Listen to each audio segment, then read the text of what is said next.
वर्ण विचार पढ़ रहे हैं हम लोग, और वर्ण स्वर और व्यंजन है ही, आप पढ़ रहे हैं, लगातार पढ़ ही रहे हैं हम लोग। व्यंजन में कुछ चीजें और बाकी हैं जो आके एग्जामिनेशन में आई। मैं तो आपस से कह रहा हूँ कि सबको सीखना चाहिए इन चीजों को। अब है विधि के अनुसार व्यंजन के प्रयोग। विधि के अनुसार आपके व्यंजन कैसे बनते हैं, उनकी पहचान कैसे होती है, कुछ यहाँ लिखे हुए हैं। स्पर्श व्यंजन लिखा हुआ है, स्पर्श संघर्षी लिखा हुआ है, नासिक के लिखा हुआ है, उत्क्षिप्त लिखा हुआ है, लुंठित है, पार्श्विक है, संयुक्त है, अल्प प्राण है और महाप्राण है। बस उन व्यंजनों में से आपको ढूंढना ही तो है ये कौन से हैं। वहाँ यही पूछा जाएगा एग्जामिनेशन में, ऑप्शन दे दिया जाएगा, पूछेगा उत्क्षिप्त व्यंजन निम्नलिखित में से कौन से हैं, कौन सा है, ऐसा पूछा जाएगा। इस प्रकार के प्रश्न आपको पढ़ने भी पड़ेंगे। ठीक है, तो सबसे पहले हम स्पर्श व्यंजन पर आते हैं। फर्स्ट नंबर पर स्पर्श व्यंजन। स्पर्श का मतलब छूना, टच करना। स्पर्श कहता है स्पर्श किया, टच किया। तो जीभ ही स्पर्श करेगी आपकी मुख तंत्र में, और जब जीभ स्पर्श करेगी तो किन किन व्यंजनों को जीभ आपकी स्पर्श करती है, उसको आपको स्पर्श व्यंजन के अंतर्गत देखना पड़ेगा। ठीक है, तो वे व्यंजन जिनके उच्चारण से जीभ जो है वो मुख तंत्र में स्पर्श करते हुए निकले, है ना, स्पर्श करते हुए निकले, वो स्पर्श व्यंजन होता है। स्पर्श व्यंजन जो है वो क, च, ट, ट और प। ज्यादा बड़ा करेंगे तो फिर अपना चैप्टर बड़ा हो जाएगा, सुन लो। ये वर्ग है साहब, क, च, ट, त, प। क वर्ग में कौन से आते हैं? क, ख, ग, घ, ड़। च वर्ग में कौन से आएंगे? च, च, ज, ज, न। ट वर्ग में कौन से आएंगे? त, थ, द, ढ, न। ट वर्ग में कौन से आएंगे? त, थ, द, ध, न। प वर्ग में कौन से आएंगे? प, प, ब, भ, म। ये सारे जो व्यंजन हैं ये आपकी जीभ को स्पर्श करके निकलते हैं। तो क में भी कितने हुए? 5 हुए। क, ख, ग, घ, ड़। ऐसे ही इसमें भी 5, इसमें भी 5। तो 5 + 5 + 5 + 5 + 5 स्पर्श व्यंजन जो है आपके कुल हैं 25। याद रखें, क वर्ग, च वर्ग, ट वर्ग, त वर्ग और प वर्ग ये स्पर्श व्यंजन है। ज्यादा दिमाग लगाने की जरूरत नहीं है, बुक खोलोगे अपने आप सामने दिख जाएगा, स्पर्श व्यंजन याद हो जाएगा। इतना तो याद कर ही सकते हो। अब आ जाओ स्पर्श संघर्षी। एक तो पढ़ा स्पर्श, अब आ जाओ स्पर्श संघर्षी। स्पर्श संघर्षी क्या होता है? थोड़ा ज्यादा संघर्ष लगे उनको बोलने में, ज्यादा संघर्ष लगे, थोड़ा सा घर्षण ज्यादा हो। घर्षण हो रहा है, ज्यादा हो रहा है, लेकिन है ना, ज्यादा घर्षण कैसे हो रहा है? अब स्पर्श संघर्षी जो है वो च वर्ग में ही आ जाएंगे, च वर्ग में, इसमें ही। ये स्पर्श व्यंजन तो 25 हो गए, लेकिन च वर्ग को उठा करके हम रख देंगे। तो च, छ, ज, झ और ञ, ये स्पर्श संघर्षी हैं पांचों। क्यों है? क्योंकि इनमें घर्षण ज्यादा लगता है। च, छ, ज, झ, ञ। ज्यादा संघर्ष लग रहा है, इसमें काम में नहीं लग रहा है। क, ख, ग, घ, ड़ नहीं लगा, ज्यादा नहीं लग रहा है इसलिए। ठीक है, अब आते हैं हम नासिक के ऊपर। नासिक यानी वही ना से बोले जाने वाले, जो ना से बोलते हैं हम, ना नाक वाले अटकते हैं नाक में, पहले ही बता चुका हूँ। नाक का प्रयोग होता है जिन व्यंजनों में, उनको हम क्या कहते हैं? नासिक्य कहते हैं। कैसे? ड़, ण, ञ, न और म। ये हो गए नासिक्य। म, नाक का प्रयोग होता है, म हो रहा है, न नाक का प्रयोग हो रहा है, नाक में से दोनों ही घर्षण करती है ना, तो ये नासिक्य व्यंजन हो गए। अब है आपके उत्क्षिप्त व्यंजन। उत्क्षिप्त व्यंजन, उत्क्षिप्त का मतलब होता है उठाकर फेंकना, उठाना और फेंक दिए, उठाया और फेंक दिया। अब जीभ भी उठा करके फेंकती है कभी कभार। कैसे फेंकती है? देखे, दो ही हैं उत्क्षिप्त में, दो ही हैं, ड, ड, याद रखे, ड और ढ। कैसे भाई? जीभ लगा करके देखो, बोलो ना, लगा करके क्या देखनी है? लगी हुई नहीं रहेगी, उठ करके ऐसा लगेगा कि आपका तालू इसको फेंक रहा है। बोलूं? मैं बोलूं? चलो ठीक है, मैं बेटा जीभ रुक ही नहीं है, तो मैं रोकने की कोशिश करता हूँ। बेटा ये हट रही है, हट रही है, तुम्हारी बैठ रही होगी। हाँ, अब देखो, ढ, चिपकनी नहीं है, नहीं आ रही, चिपकनी नहीं है, हट रही है, ढ, तो ये क्या हो गए, उच्छिप्त व्यंजन हो गए। अब आ जाइए आप लुंठित स्वर। लुंठित सॉरी व्यंजन है, लुंठित व्यंजन है। लुंठित व्यंजन क्या है समझना है एक बार। लुंठित का मतलब है थोड़ा सा, हल्का सा रुकना। लुंठित हो गया, एक ही आता है इसमें, र आता है, र कैसे आता है, र थोड़ा सा रुक करके आता है, र, र थोड़ा सा रुक करके आएगा तो ये लुंठित के अंतर्गत आ जाएगा। फिर आता है आपका पार्श्विक। पार्श्विक यानी पार्श्व, ये हमारे पार्श्व होते हैं, पार्श्व इधर उधर साइड्स जिनको कहते हैं, वो पार्श्व होते हैं। तो जीभ की साइड से, जीभ की साइड से इसका ताल्लुक है, जीभ की साइड से इसका संबंध है। किसका संबंध है, पार्श्विक। ये व्यंजन है सिर्फ ल,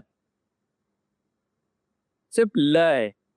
आप ल बोलेंगे ना, ल, तो जीभ देखना आपके साइड में हवा निकालती है, दोनों साइड की जीभ, ल, ल जैसे ही बोलेंगे वैसे दोनों साइड पे जीभ थोड़ा सा टच करेगी, ल, और ये पार्श्व एकदम से हवा साइड से निकलती, दोनों साइड से, पार्श्व, ल, ठीक है। अब आ जाइए संयुक्त व्यंजन। अब संयुक्त व्यंजनों की संख्या पढ़ चुके हैं, सब पढ़ चुके हैं, पर अपन देख लेते हैं इसमें कहाँ दिक्कत है। संयुक्त वर्ण कितने होते हैं बताओ भाई। अब संयुक्त है आपके श, त्र, य। मैंने बोला आपको 4 हैं, लिखे तो 3 ही है, चौथा कौन सा है, च, त्र, य। ये तो एक साथ ही आ रहे हैं अपने व्यंजनों में, बाकी कौन सा है, बाकी ये है ना, श्र। वहां पूछेगा निम्नलिखित में संयुक्त व्यंजन कौन से हैं। संयुक्त यानी दो व्यंजन आपस में मिल जाएं, मिल जाएं, जुड़ जाएं, आधे अधूरे भी जुड़े पर जुड़े हुए हैं। उच्चारण में भी ऐसे है, क्ष, त्र, य और श्र। मैं बता रहा हूं कैसे मिलकर के बने, संयुक्त वाले कैसे मिलकर के बने। श बना है क और श से मिलके, है ना, इसको ऐसे डाल दो। श किससे बना है, क और श से मिलकर के बना, संयुक्त व्यंजन है, ध्यान रखना। त्र बना है त और र के सहयोग से, ठीक है। अब आते हैं ग। कई लोग सोचते होंगे कि ग जो है ना वो ग और य के सहयोग से मिलकर बना है, ऐसा सोच रहे हैं क्या आप लोग, नहीं, ऐसा नहीं है। श, श से पहले तो ही ज्ञ पढ़ते हैं अपन, है ना, ज्ञ की बात कर, ज्ञ की ही बात कर रहे हैं। देखिए ज्ञ बना है ज और न्य से मिलकर, पढ़ते गए हैं, लेकिन जब संस्कृत भाषा में हम पढ़ते थे ना इसको, बहुत सालों पहले जब संस्कृत भाषा चलती थी, बहुत ज्यादा विस्तार चलती थी, अभी भी है संस्कृत, लेकिन संस्कृत भी इसका उच्चारण जो है ना, मैंने सुना भी है। जैसे बाबा रामदेव हैं, वो ज्ञान नहीं बोलते हैं, वो ज्ञान बोलते हैं, जबकि उच्चारण गहरी है, लेकिन उनको शायद इसका ध्यान होगा कि ये जय यहाँ से लेख मिलकर के बना है, इसलिए वो ज्ञान शब्द का उच्चारण ज्ञान में कर देते। कभी उनका कोई संभाषण सुने ना तो ऐसा आपको प्रतीत होगा, ठीक है। अब श जो है वो बना है श, र और आ से मिल करके, तो आपके 4 संयुक्त हो गए। यहां आ गए आप स्पर्श, यहां आ गए आप स्पर्श संघर्षी। याद करने की जरूरत नहीं है, फिर से बता रहा हूं, सिर्फ समझना है। नासिक्य, नाक से निकलने वाले, उच्चिप्त जो रुके नहीं, उठ करके जीभ बाहर एकत्र फेंक दी जाती, जीभ वहां रुकती रही है। लुंठित थोड़ा सा और रुक करके आएगा। पार्श्विक ल है क्योंकि इसके दोनों साइड से बोलते समय, ल वर्ण को बोलते समय हवा जीभ के दोनों साइड से निकलती है। संयुक्त 4 हैं, क्ष, त्र, ज्ञ और श्र। संयुक्त की संख्या कितनी हो गई था, 4 हो गई। क्ष बना है क और श से मिलकर के, त्र बना है त और र से मिलकर के गया है, इसको थोड़ा सा याद करने की जरूरत है। उसको तो हम तोड़ सकते हैं शब्दों को, वर्णों को, इसको नहीं तोड़ पा रहे हैं ना, तो इसको तोड़ने में ये लिखा जाएगा ज और य, ये ध्यान रखें, ये इससे मिलकर बना है। और श्रय, श, र और ऐसे मिलकर के बना है, इन्हीं ध्वनियों से बना है, इन्हीं वर्णों से बना है, ये आपको याद रहना चाहिए। ठीक है, ये अल्प प्राण महाप्राण थोड़ा इधर आ गया, मैं थोड़ा सा इसको हटा देता हूँ। अल्प प्राण और महाप्राण, अल्प प्राण और महाप्राण। अल्प यानी थोड़ा सा प्राण लगे, कम प्राण लगे, कम जान लगे बोलते समय, हवा कम यूज हो, कम उपयोग में हो। और महाप्राण यानी कि वायु जो है, हवा जो है वो ज्यादा यूज में हो बोलते समय। अल्प प्राण और महाप्राण में ये वाला आपका अंतर हो जाएगा। देखिए बहुत सरल है, अल्प प्राण और महाप्राण समझना। क्या अल्प प्राण है, क्या महाप्राण है। ग अल्प प्राण है, घ महाप्राण है। क्यों है ये भी बता रहा हूं भाई, सीधी सी बात है, वर्ग का दूसरा और चौथा, छोड़ दो अभी समझा रहे हैं, और महाप्राण दूसरा और चौथा होगा। अब सब वर्ग क्या है आप पूछ रहे, तो ये रहे ना वर्ग, क च त त प, क ख ग घ और ड। तो वर्ग का दूसरा और चौथा छोड़ दो भाई, इसमें सांस कम लग रही है। अभी देखो, क को लिखेंगे इंग्लिश में के, और ख को लिखेंगे के एच, ग को लिखेंगे जी, और घ को लिखेंगे जी एच। ऐसे समझ दो, डबल मीनिंग आ गया ना। तो ये तो हो गया अल्प प्राण और ये हो गया महाप्राण। ऐसे ही च और छ में आओगे, च के ग्रुप में आ जाओगे इसी वर्ग में, तो च के ग्रुप में आएगा, च को लिखेंगे सी एच, च इसमें आ गया अल्प प्राण में। अब छ को कैसे लिखेंगे, सी डबल एच। वैसे ही आप ट में आएंगे, ट में करेंगे तो अल्प प्राण होगा, और ठ में करेंगे तो महाप्राण होगा। समझ गए। दूसरा और चौथा वर्ग का कोई भी वर्ण दूसरा और चौथा होगा वो तो महाप्राण होगा, और इसको छोड़ करके तो अल्प प्राण है। ठीक है, ध्यान रखना, इसको अच्छी तरह से समझ लेना। अब हिंदी व्याकरण के वर्ण विचार में आप लोग हिंदी के व्यंजन पढ़ चुके हैं, स्वर पढ़ चुके हैं, चैप्टर आपके सामने चले जा रहे हैं लीप पर। अब आप देखिए कि इसमें अरबी और फारसी के भी व्यंजन है। आप कहेंगे सर हिंदी की वर्णमाला में अरबी और फारसी है कहाँ, कहाँ है भाई, क्योंकि हिंदी भाषा में अरबी और फारसी है, हिंदी इनका मिश्रण है, सभी भाषाओं का मिश्रण है। संस्कृत से चली, संस्कृत से चलती पाली भाषा की ओर आई भगवान बुद्ध के काल में, भगवान महावीर के काल में प्राकृत में बहुत सारी रचनाएं हुई। उसके साथ में फिर धीरे धीरे बढ़ती गई, तो भाषा थोड़ी सी अलग अलग स्वरूप में आती, अपभ्रंश होती गई, थोड़ी थोड़ी बिगड़ती गई। फिर उसके बाद उसमें देशज शब्द भी आए, विदेशी शब्द भी आए। ये जो विदेशी शब्द हैं यही अरबी और पारसी के शब्द हैं, क्योंकि हमारे देश में तुर्क मुस्लिम संस्कृति का जब आगमन हुआ, तुर्क और मुस्लिम संस्कृति का जब आगमन हुआ, तो इस आगमन से उनका जो उच्चारण शैली थी, उनके वर्ण हमारे हिंदी में प्रयोग होने लगे। बहुत सारे शब्द आगे मैं बता देता हूँ, लगभग आपको अंदाज नहीं होगा कि हिंदी भाषा में लगभग 60,000 के ऊपर जो शब्द है ना, 60,000 के ऊपर शब्द जो हम बोलते हैं वो अरबी और फारसी के शब्द हैं। 60,000 के ऊपर। देखो अब मैं इनमें आपको पूरा अंतर बता देता हूँ, पहले मैं उच्चारण कर देता हूँ, शब्द भी बनाऊंगा। ये का नहीं है, ये का है, का। ये खा नहीं है, ये का है। ये गा नहीं है, ये गा है। ये जा नहीं है, ये जा है। ये था नहीं है, पहले वीडियो में देखना फै बताया मैंने, हिंदी में फै ही होगा। फै ओष्ठ, यह दंतोष्ठ, दांत होंठ को टकराएंगे फारसी भाषा में, यह है फै। अभी समझ जाओगे अरबी और फारसी हिंदी में आ रहे हैं, खूब हैं। 6,000 के ऊपर ये व्यंजन है, शब्द है 6,000 के ऊपर।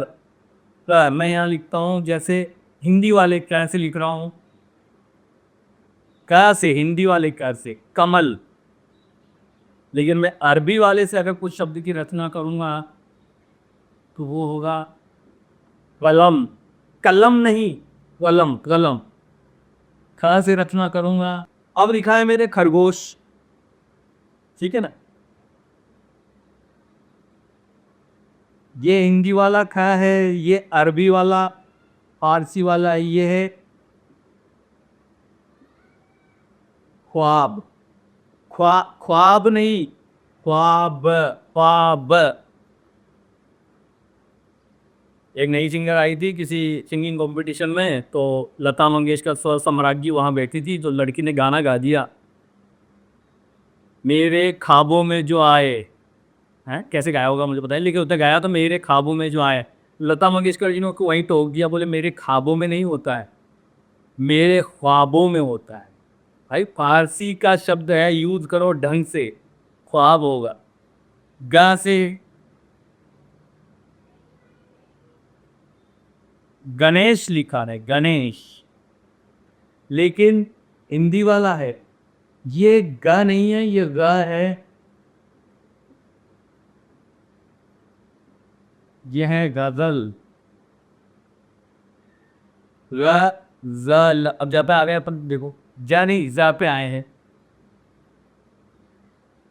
ये लिखा है हिंदी वाला जय, जल, जय। ये है।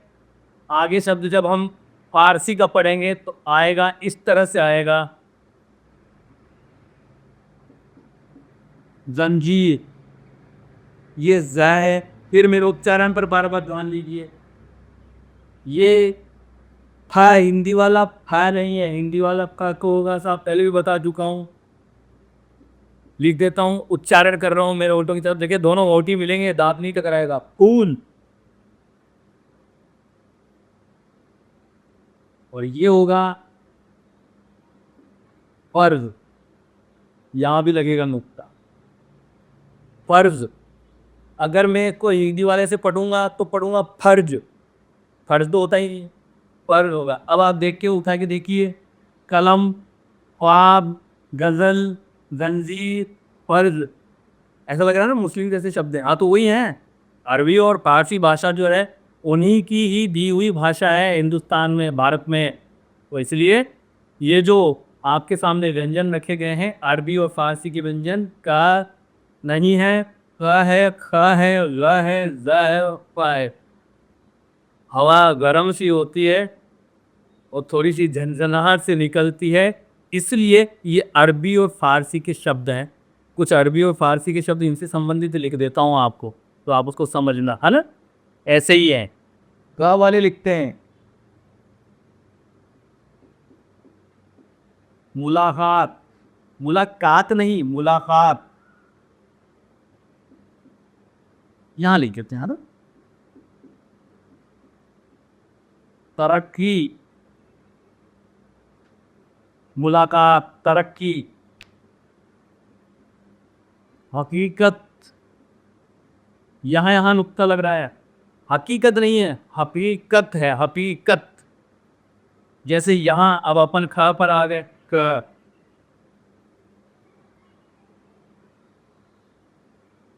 यहां एक नुक्ता और ऊपर ही बिंदी।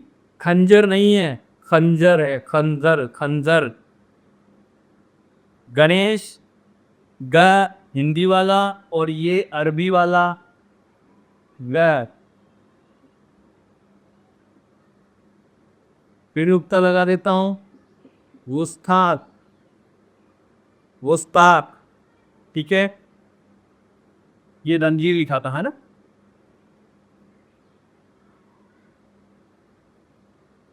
जहन,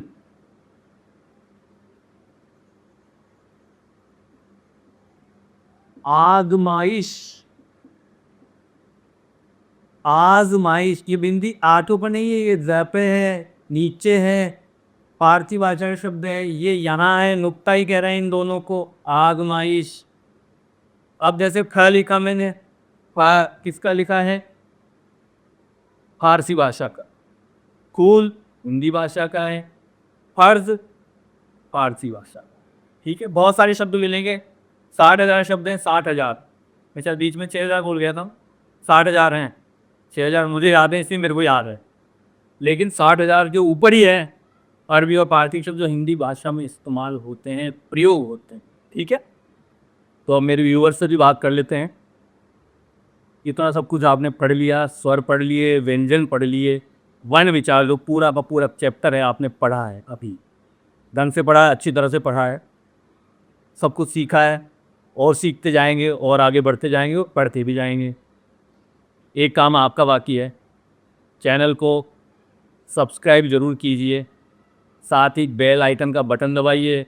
और हाँ, एक चीज़ आपकी सहूलियत के लिए, आपकी सुविधा के लिए, कि आपको कुछ भी समझ में नहीं आए इन दोनों चैप्टर्स में से, वर्ण विचार में, स्वर और व्यंजन में कुछ भी समझ ना आए, या आपको ऐसा लगे कि कुछ नया चाहिए, या आपको कुछ लगता है कि हमको और कुछ चीज़ें हैं जो आपको पता हैं, हो सकता हो, कमेंट बॉक्स में आ सकते हैं, जवाब दूंगा, अच्छे उत्तर मिलेंगे, समझाइश के साथ चलेंगे, पूरा कॉन्सेप्ट क्लियर करेंगे। Thank you.